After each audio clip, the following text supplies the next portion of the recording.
নমস্কার বন্ধুরা, আমি গোপালী বলছি। আজ বানাচ্ছি মিনি পাটিসাপটার খিরসা। তার জন্য নিয়েছি 250 গ্রাম ময়দা আর 150 গ্রাম সুজি, আর তার সঙ্গে 1 পিঞ্চ লবণ, এইটুকু লবণ। আর নিচ্ছি আন্দাজ করে একটা চিনি, 150 গ্রামের মতো চিনি নিচ্ছি। এর চাইতে বেশি লাগবে না, 150 গ্রাম আমি চিনি নিলাম। এটা আমার তুলসী পাতা পড়া। এটাকে আমি উপকরণগুলোকে ভালো করে মিশিয়ে নেব। তারপর পরিমাণ মতো জল দেব। খুব একটা পাতলা করব না, সুজি আছে, কিছুক্ষণ জল দিয়ে মেখে রেখে দিতে হবে।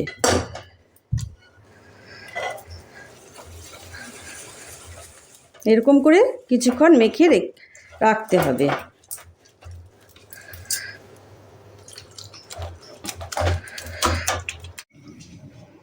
এটাকে অনেকক্ষণ ধরে আমি মেশালাম।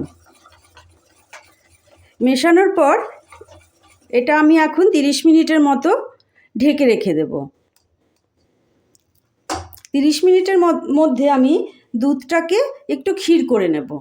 এটাকে আমি ঢাকনা চাপা দিয়ে রেখে দিলাম।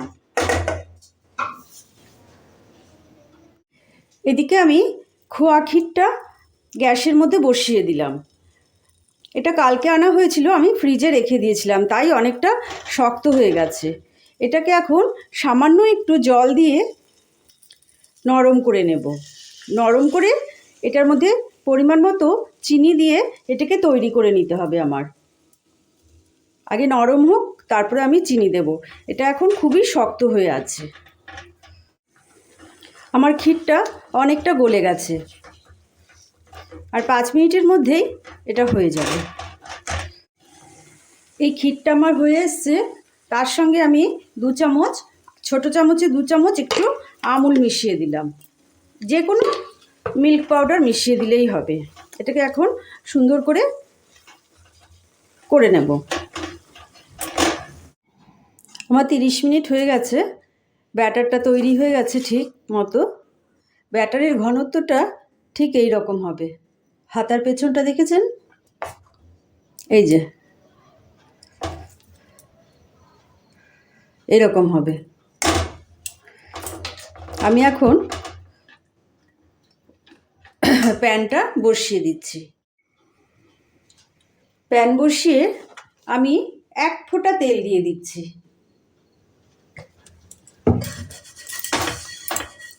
পুরোটা আমি অয়েল ব্রাশ করে নিলাম।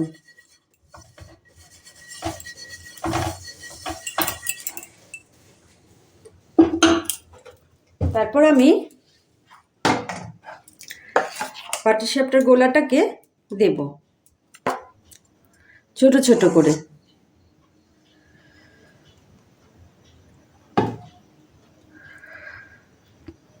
এই যে ঠিক এই রকম।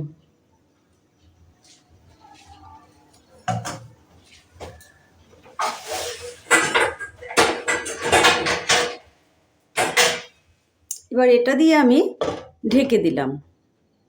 আমি গোলাটা আর একটু মোটা করতে পারতাম, কিন্তু যেহেতু আমি চালের গুঁড়ি দেইনি, সুজি আর ময়দা ছিল, সেই জন্য আমি আর বেশি মোটা করিনি।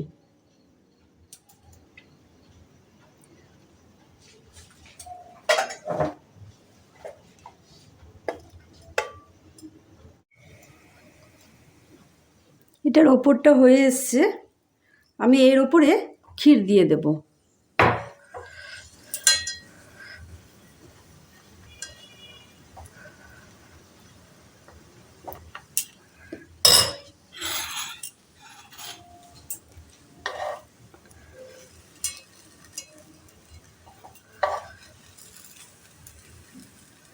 এই দুটো পাশ সুন্দর করে চেপে দেবেন।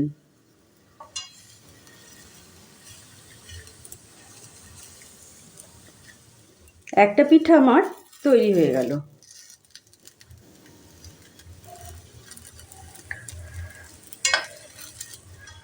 এটাকে আর একটু হতে দেব।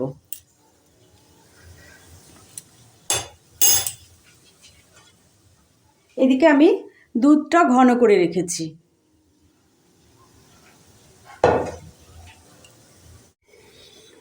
এবার আমার দুটো পাশ হয়ে গেছে। গ্যাসের আগুনটাকে কিন্তু বেশি বাড়াবেন না, তাহলে কিন্তু পিঠাটা ভালো হবে না। এই ব্রাশটার মধ্যে যা অয়েল ছিল সেই অয়েলটাই আমি লাগিয়ে নিলাম এটাতে। আরও একটু গ্যাসের আগুনটাকে কমিয়ে দিলাম। যতবার আমরা পিঠাটা করব ততবার কিন্তু আমরা এরকম করে ফেটিয়ে নেব, তাহলে কিন্তু জিনিসটা খুব ভালো হবে।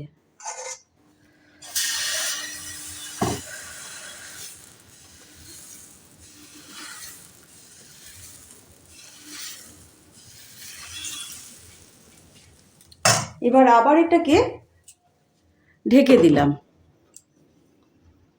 আমাদের পাটিসাপটা কমপ্লিট হয়ে গেছে। এইবার দুধটা বসিয়ে দিয়েছি। দুধটা অনেকটাই ক্ষীর হয়ে এসছে।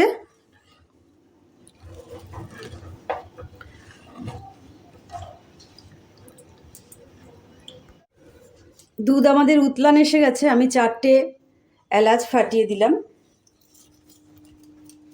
তার উপরে। আর একটু ক্ষীর করব দুধটাকে। এবার গ্যাসের আগুনটাকে কমিয়ে দিয়েছি। গুড়টাকে আমি গ্রেট করে রেখেছি। যে যতটা মিষ্টি খাবেন সেই পরিমাণ বুঝে গুড় দেবেন। আমি এই রকম দিলাম। দেখি এটা, কেননা পাটিসাপটাতেও আমার মিষ্টি দেওয়া আছে, তারপরে ভেতরে আমার ক্ষীর দেওয়া আছে, সেই জন্য খুব একটা মিষ্টি দেব না, তাহলে খুব রিচ হয়ে যাবে। আর একটু দিয়ে দিলাম, মনে হয় এতে মিষ্টি হয়ে যাবে।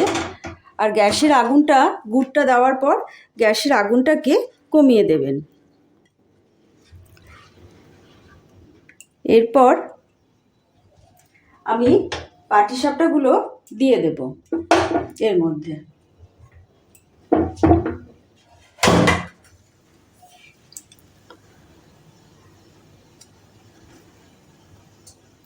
এভাবে সমস্ত পাটিসাপটাগুলো দিয়ে দেব।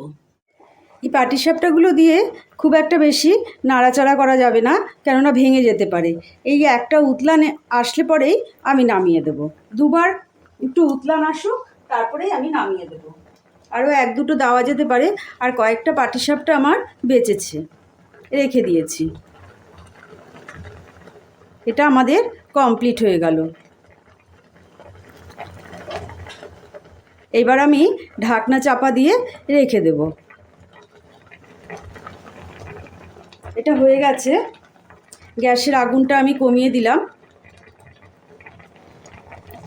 আমার এই রেসিপিটা যদি ভালো লাগে তাহলে অবশ্যই লাইক, শেয়ার, কমেন্ট, সাবস্ক্রাইব অবশ্যই করবেন।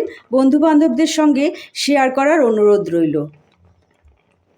আমাদের পাটিসাপটার ক্ষীরসা তৈরি হয়ে গেল। খুব মজাদার একটি রেসিপি। আবার কোনো দিন হাজির হয়ে যাব নতুন কোনো রেসিপির সঙ্গে।